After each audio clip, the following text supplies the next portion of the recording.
Je m'appelle Alex, et dans ce monde post-apocalyptique, chaque jour est une lutte pour la survie.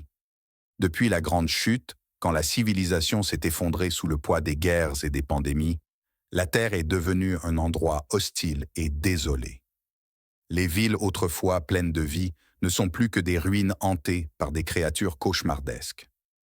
Les rares survivants se cachent, essayant d'éviter les prédateurs qui rôdent dans l'obscurité. Mon refuge se trouve dans un vieil immeuble délabré, à la périphérie d'une ancienne métropole. Chaque nuit, je barricade les fenêtres et les portes, espérant que cela suffise à me protéger des choses qui rôdent dans les ténèbres. Ces créatures, connues sous le nom de les prédateurs, sont rapides, silencieuses et terriblement intelligentes.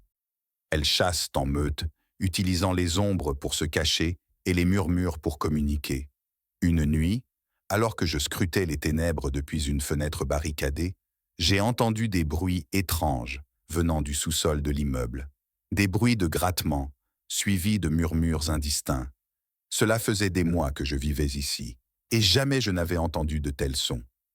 La peur me paralysa un instant, mais ma curiosité fut plus forte. Armé de ma lampe torche et d'une vieille hache rouillée, je descendis lentement les escaliers poussiéreux vers le sous-sol. L'air y était froid et humide, chargé d'une odeur de pourriture et de moisie. Les bruits de grattement se faisaient plus intenses à mesure que je m'approchais de la porte du fond. En l'ouvrant, je découvris un tunnel sombre que je n'avais jamais vu auparavant. Le tunnel semblait s'étendre à l'infini, ses murs suintant d'une étrange substance visqueuse. En avançant prudemment, j'entendis des voix, comme des murmures lointains, mais il n'y avait personne.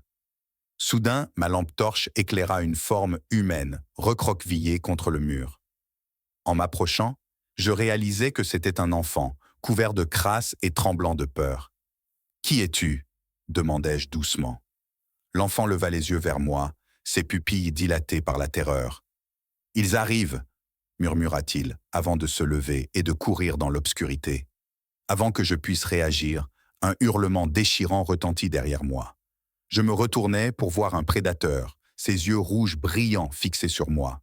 Je brandis ma hache, prêt à me défendre, mais la créature était rapide. Elle se jeta sur moi avec une force surhumaine, ses griffes déchirant mes vêtements. Dans un acte de désespoir, je parvins à la repousser et à lui asséner un coup de hache. Elle tomba au sol, se tordant de douleur avant de devenir immobile. Le tunnel résonnait de plus en plus de murmures et de grattements. Il y en avait d'autres, beaucoup d'autres. Je courus vers la sortie, le cœur battant la chamade. De retour dans l'immeuble, je barricadai la porte du sous-sol, priant pour que cela suffise à les arrêter. Mais les bruits ne cessèrent pas.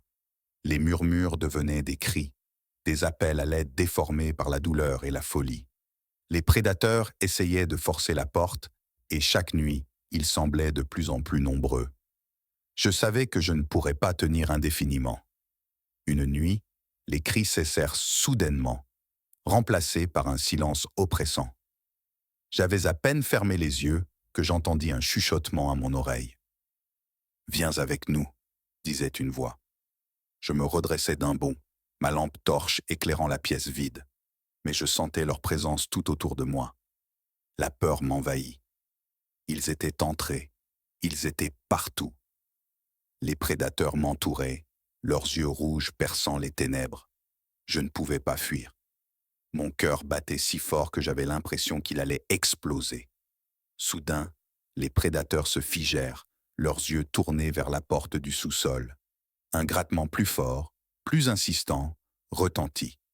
Quelque chose de pire que les prédateurs essayaient de sortir. Une créature plus ancienne, plus maléfique. Les prédateurs reculèrent, et je compris que même eux craignaient ce qui allait émerger.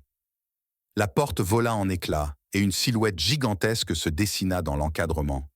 Des tentacules noirs comme la nuit, des yeux brillants d'une lueur verdâtre et une bouche dégoulinant de bave acide.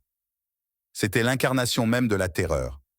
Je me réveillai en hurlant, en sueur, et réalisais que j'étais toujours dans mon lit, vivant. Mais les murmures ne s'étaient pas tus. Ils étaient là, plus forts, plus proches. Je savais que ce n'était qu'une question de temps avant que les prédateurs et la créature ne me trouvent pour de bon. Et si vous entendez des murmures dans la nuit, si vous voyez des yeux rouges dans l'obscurité, prenez garde. Car dans ce monde post-apocalyptique, les véritables monstres ne sont pas ceux que vous imaginez. Ils sont plus sombres, plus anciens, et ils vous attendent dans les ruines de ce qui fut autrefois notre civilisation.